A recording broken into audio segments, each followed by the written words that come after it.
So, your buddy at work decided to invite you to his fantasy football league. You've done it before, and it didn't work out so well. And about halfway through the season, you were pretty much out of it. What did he do that you didn't do to make him win a championship, or at least compete for a championship, while you're always towards the bottom of the standings? Stay tuned, I'll tell you how. My name's Tonopod Jim. We're here talking about balls. Fantasy footballs, that is. Basically, what I want to do is this video is for any beginner or novice fantasy football player. I'm going to give you some tips that have helped me win, and I'm not any type of expert in the industry. I'm just a guy that's played fantasy football. I've been playing since 2003, and I can only remember 1 year where I didn't make the playoffs because I followed some strategies here. These are things that have worked for me. They may not work for you, but stay tuned, and I'm going to give you an edge that I have over a lot of players that I play with. Okay, so the first thing you want to do is you want to find out what type of league you're in. Are you in a standard league? Are you in a PPR league? Are you in a half PPR league? Are you in a two quarterback league? Are you in a super flex league?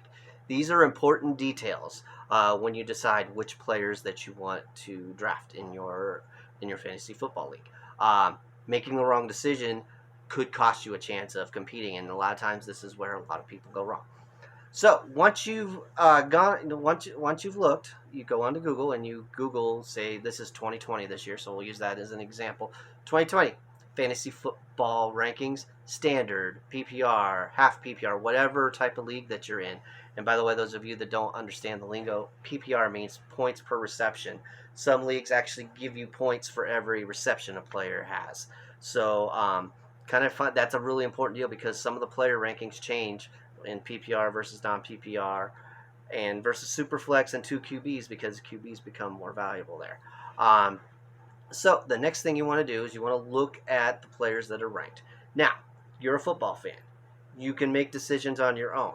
If you see a player that is ranked pretty high, but he's having an issue with his coach, he's threatening to hold out, he may not report to camp. He's not reported to camp. He's not sure that he's going to sign with this team. I would avoid a player like that. The reason why is I want to go with safe players. I want to put myself in a position to compete every week. So look at that list, especially towards the top. Right now, I'm not giving any professional advice right now, but right now, Dalvin Cook's a guy I want to stay away from. He did report to camp, but he's disgruntled right now. So I would definitely avoid him. So now that you've done your rankings, you're ready to draft. Okay, the first thing that you want to do is clear your mind of any biases. If there's teams that you hate, get that out of your mind. If a player on a team that you hate is the best available player, you take them. You don't use that bias. On the other side, if a player that's on your favorite team and he's a little further down the list, do not take him. That is going to get you in trouble. So, and that being said, you definitely don't want that bias because to put this into a better perspective for you, those players on your favorite NFL team are players that somebody else drafted. These are players you drafted. This is now your favorite team. If you have that mindset, you're going to do well in fantasy football. So now that the draft is over, you get a grade from whichever particular app you're using, and it gives you somewhere between a B and a C.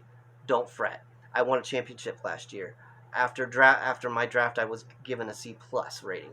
So don't pay attention to that. If you did what you thought was right, you drafted the players based on the rankings, and you did well, don't fret. Another thing I want to add to the draft, don't get bored later in the draft. Say you're in the 10th, 11th round. A lot of times people are just going through the motions and they're not really looking. They just want to get it over with. Stay focused. There's gems in the 10th, 11th, 12th, 13th, 14th rounds. You can get there. Or you can find those players. Sometimes you have to dig a little bit. Look for players that are going to be the number one target as a receiver, the number one running back. Maybe a good number two running back, just in case the starter gets hurt. You're looking for ones and twos, basically, because the key to fantasy football is volume. The more a player touches the ball, the more points he's going to score for your fantasy team. that's it when it comes to the draft. Now, when it comes to after the draft is over and you have a player get hurt in training camp, roll his ankle or something, you need to replace that player because you're not going to want that. You're not going to want that player on your team. So the next thing that you want to do is look at the waiver wire. Look at the top ranked people that are on the waiver wire. Sometimes you can find gems, especially in the first few weeks. Pay attention to injuries to players on other teams too. Um, so you want to make the best of it. So just because it's a running back that gets hurt, if the best player available on that waiver wire is a wide receiver, pick him up because chances are you already have a couple running backs to use. So anyway, that's my take on the waiver wire. Use it all season long. Pay attention. Watch SportsCenter for an hour every day. I know we all have lives, but just taking a little bit of time, getting that little bit of information helps you go a long way in fantasy football. The last thing I want to talk about is trade etiquette. The worst thing you could possibly do when you're trying to make trades with people in the league, don't offer your worst player for their best player. That's never going to work. I don't even offer trades.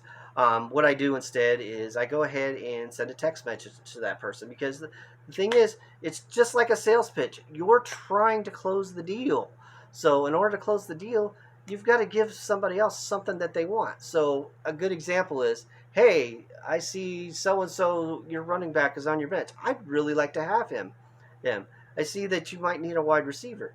I got a good wide receiver on my bench. Let's make a deal.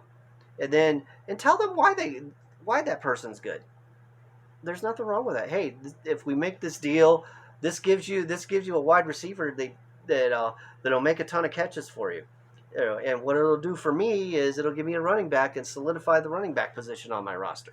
If you have conversations like that instead of the yes or no on the trade, you're going to be able to make more successful deals. So anyway, that's all I got. And if you want to talk, I love talking fantasy football. So if you want to talk more, feel free to hit me up at TonePodGym63 on Twitter. And I'm not really a professional YouTuber, so if you want to go ahead and subscribe to my channel, go for it. I don't really post a lot, but hey, you never know. I may start doing it during the season. So anyway, like I said, if you have any questions, hit me up with comments. Follow me at TonePodGym63, and I will see you next time.